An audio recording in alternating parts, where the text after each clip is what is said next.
The spark that was lit in Anatolia had grown into a revolutionary flame.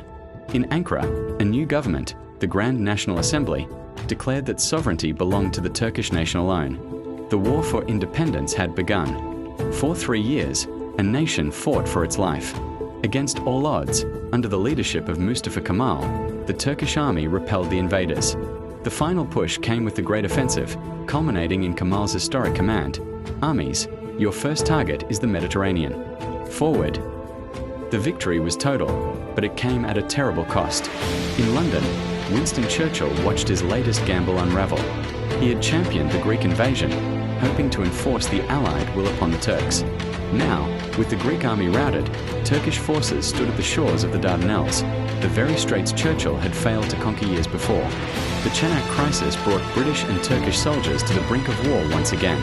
Churchill, true to form, beat the drums of war. But this time, no one was listening.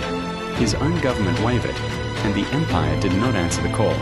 In a moment of profound historical significance, Australia refused to send its sons to fight Churchill's war. The lesson of Gallipoli had been learned. The nation born in that crucible of fire would no longer sacrifice its children for the ambitions of a distant empire. The Anzac spirit was no longer just about courage in battle. It was now the spirit of an independent nation.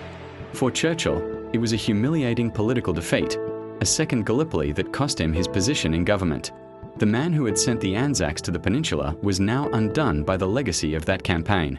The struggle that had begun in 1915 between a defiant Turkish officer and an ambitious British minister reached its final, ironic conclusion.